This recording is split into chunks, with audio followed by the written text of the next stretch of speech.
বন্ধন বুঝে যায় কালু বাপি তার জোশের মধ্যে কিছু মিলিয়েছে, তাই বন্ধন হঠাৎ করে বলে ওঠে, ওইটা কি? আর বন্ধনের কথা শুনে সবাই যখন সেদিকে তাকায়, বন্ধন সেই সুযোগে জুসের গ্লাস পাল্টে দেয়। আর চম্পা কিছু বুঝতে না পেরেই সেই জুস খেয়ে ফেলে। এরপর চম্পাকে বলে তার সাথে আলাদা করে একটু কথা বলতে চায়। কালু বাপ্পি যেন একটু বাইরে কালু বাপ্পি বাইরে যাওয়া মাত্রই চম্পা সেন্সলেস হয়ে যায়। আর সেই সুযোগে বন্ধন তার মায়ের গয়নাগুলো আবার খুলে নেয়। চম্পার ফোন দিয়ে বাড়িতে ফোন করে, কিন্তু কেউই ফোন তুলছিল না। বন্ধন বুদ্ধি করে ঝিঙ্কুকে ফোন করে এবং সে কোথায় আছে জানায়। রাখি আগে থেকেই সবটা তাদেরকে জানিয়েছিল। এরপর তারা বুদ্ধি করে বাপ্পি কালুকে মেরে বন্ধনকে নিয়ে বেরিয়ে আসে। কিন্তু চম্পার যখন সেন্স ফিরে আসে, সে বাপ্পি কালুকেও ডেকে তোলে। এরপর সবাই মিলে ওদের পিছু নিতে থাকে।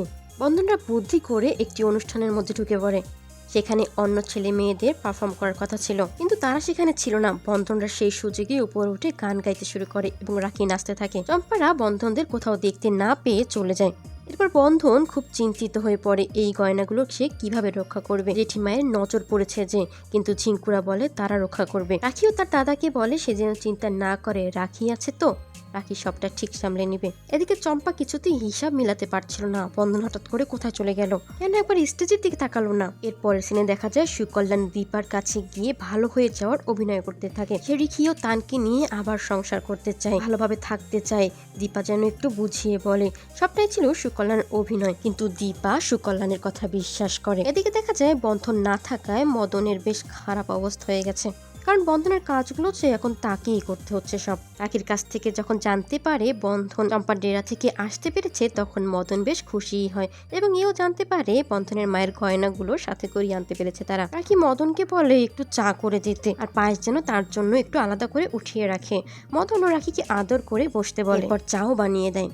এরপর বন্ধন বাড়িতে ফিরলেও মদন বেশ খুশি হয়ে যায়, কারণ বন্ধনের সব কাজগুলো তাকে করতে হচ্ছে বলে তার ভীষণ কষ্ট হচ্ছে। যে বন্ধন থাকলে তো তার এতটা অসুবিধা হতো না। পরের সিনে দেখা যায় অমরেশ বাড়িতে ফিরলে মলিনা অমরেশের সাথে অনেক দুর্ব্যবহার করতে থাকে। নাকি তার জেঠুকে জল এগিয়ে দেয়। মলিনাকেও বলতে থাকে বাইরে থেকে আসলে কি এরকম করতে হয়, কিন্তু মলিনা জলের গ্লাস ধাক্কা দিয়ে ফেলে দেয়। অমরেশ মলিনাকে সাবধান করে দেয় বন্ধনের মায়ের গয়নায় যেন সে হাত না দেয়, কিন্তু মলিনাও বলে সে বন্ধনের মায়ের গয়না তো নিয়েই ছাড়বে, তারপর আসবে শেষমেশ।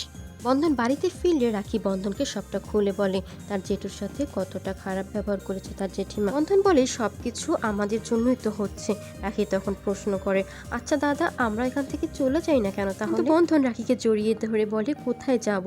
রাখি তখন বলে, এত বড় পৃথিবীতে আমাদের কি কোনো জায়গা হবে না দাদা? মলিনা রাখি বন্ধনকে কোনো খাবারও খেতে দেয় না।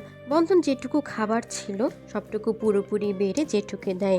জেঠু যখন জিজ্ঞেস করে রাখি খেয়েছে কিনা, বন্ধন রাখিকে ইশারা দিয়ে হ্যাঁ বলতে বলে। রাখিও হ্যাঁ বলে, কিন্তু জেঠু ঠিক বুঝে যায় রাখি বন্ধন হয়তোবা খায়নি। সে কিচেনে গিয়ে দেখতে পায় খাবারের সমস্ত পাত্রগুলো খালি পড়ে আছে, তাতে কোনো খাবার বেঁচে নেই। অমরেশ বুঝে যায় রাখি বন্ধন খায়নি, সব খাবার তাকিয়ে দিয়েছে। এরপর রাখির কাছে গিয়ে বলে যদি সত্যি কথা রাখি না বলে তাহলে কিন্তু তার জেঠু মরে যাবে। রাখিও তখন কেঁদে কেঁদে বলতে থাকে, না জেঠু মরবে না, না তারা খায়নি, জেঠিমা খেতে দেয়নি, আর কোনো খাবারও ছিল না। অমরেশ তখন দুজনকে আদর করে বসিয়ে নিজের হাতে খাইয়ে দেয়। ভিডিওগুলো পেতে চ্যানেলটি সাবস্ক্রাইব করে রাখুন, লাইক কমেন্ট করুন, ধন্যবাদ।